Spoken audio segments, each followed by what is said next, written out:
अस्सलामुअलैकुम। आज मैं आप लोगों के साथ स्पेशल एग करी यानी अंडा करी की रेसिपी शेयर कर रही हूँ। ये बहुत ही सिंपल, इजी और जल्दी बनने वाली एक ब्रेकफास्ट की रेसिपी है। तो चलिए इसे हम शुरू करते हैं। स्पेशल एग करी यानी अंडे की करी बनाने के लिए हम 2 टेबलस्पून तेल गरम कर लेते हैं। आप 2 टेबलस्पून या 3 टेबलस्पून तेल भी ले सकते हैं। ये बहुत ही ज्यादा टेस्टी बनेगी और आप ये एक ब्रेकफास्ट रेसिपी या डिनर रेसिपी की तरह खा सकते हैं डायरेक्ट, यानी बिना रोटी और बिना चावल के। बस इसे ही आप एक ब्रेकफास्ट रेसिपी की तरह खा सकते हैं। तेल गरम हो चुका है, अब हम इसमें आलू डाल देते हैं।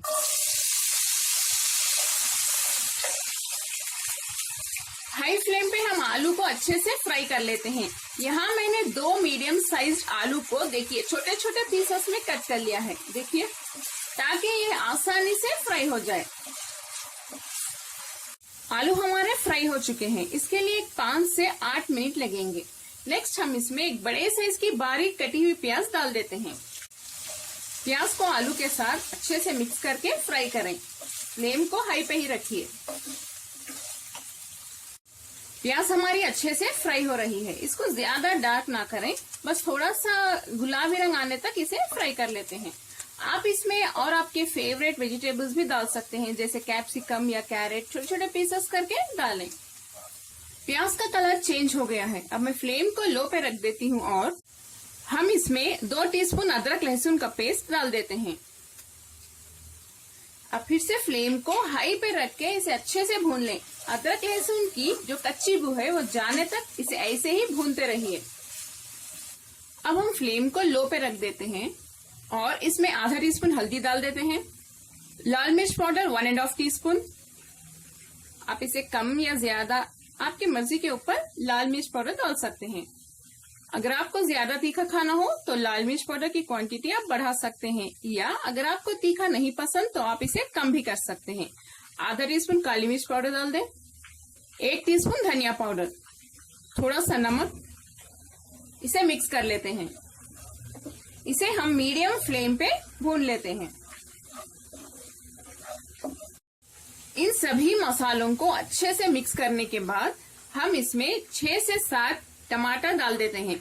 टमाटर को आप छोटे छोटे पीसेस में कट करके डाल सकते हैं, या यहाँ पे मैंने इसे मोटा मोटा सा पीस लिया है ताकि ये जल्दी सॉफ्ट हो जाए। अब फ्लेम को हाई पे रख दें।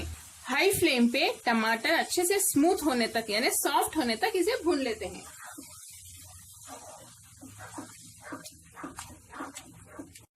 इसमें हम 1 टेबलस्पून कसूरी मेथी भी डाल देते हैं। इसकी बहुत अच्छी स्मेल आएगी। इसे भी मिक्स कर लें। जब ये पकना स्टार्ट हो जाए फ्लेम को लो पे रख देते हैं और इसके ऊपर लिड बंद करके टमाटर अच्छे से सॉफ्ट होने तक हम इसे पकाएंगे। बीच बीच में आप चेक करते रहिए। इसके लिए 10 मिनट लग सकते हैं। टमाटर हमारे अच्छे से स्मूथ हो चुके हैं। मैंने इस टमाटर और आलू के मिक्सचर को एक दूसरे पैन में ट्रांसफर कर लिया है, यानी एक बड़े पैन में, ताकि हमें इसमें अंडे डालने में इजी हो जाए। अब हम इसमें गैप्स डाल लेते हैं।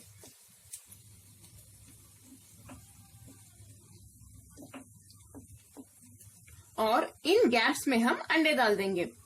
आप लोग एक बार इसमें नमक भी चेक कर लें। फ्लेम को लो पे ही रखिए। धीरे से इसमें अंडा डाल देते हैं।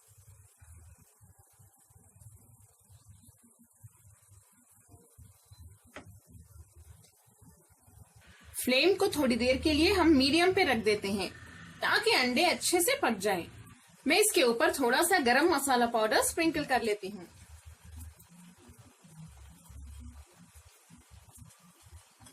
और 1 चुटकी काली मिर्च पाउडर भी। इन्हें पकने के लिए हम रख देते हैं। आप इसमें जितने अंडे चाहे उतने डाल सकते हैं। मैंने यहाँ 6 अंडे डाले हैं। इसके ऊपर हम थोड़ी सी बारीक कटी हुई हरी मिर्च डाल देते हैं।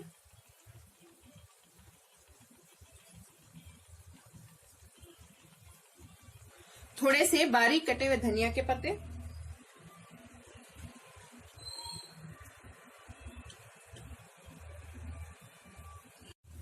अंडे हमारे अच्छे से पकने तक हम इसे ऐसे ही लो फ्लेम पे पकाएंगे। इसके ऊपर हम लिड बंद कर देते हैं। और इसे ऐसे ही अनडिस्टर्ब रख दें।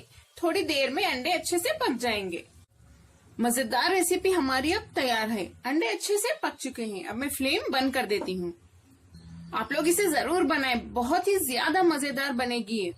आप चाहें तो रोटी के साथ भी खा सकते हैं या इसे ऐसे भी एक ब्रेकफास्ट रेसिपी की तरह खा सकते हैं। इसे मैं निकाल के आपको दिखाती हूँ।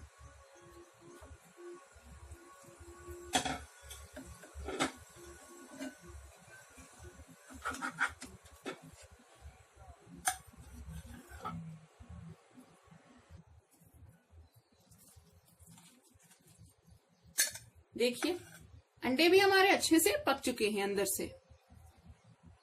ऐसे ही एक और रेसिपी है जिसका नाम है शाकशुका। वो भी कुछ इसी तरह बनाते हैं लेकिन थोड़े डिफरेंट इंग्रेडिएंट्स के साथ। उसकी रेसिपी भी यानी उसका वीडियो भी आपको मेरे चैनल में मिल जाएगा, या इस वीडियो के आखिर में मैं लिंक शेयर कर दूंगी, या डिस्क्रिप्शन बॉक्स में भी आपको लिंक मिल जाएगा। वो भी आप जरूर ट्राई करें। ऑलमोस्ट मेथड सेम है, लेकिन ये थोड़ा इंडियनाइज्ड वर्जन है शाकशुका का। अगर आपको मेरी रेसिपी पसंद आई तो प्लीज मेरे चैनल कुक विद फेम को सब्सक्राइब करें और बेल आइकॉन प्रेस करना ना भूलें। आपके जो व्यूज हैं इस रेसिपी के बारे में कमेंट सेक्शन में जरूर शेयर करें।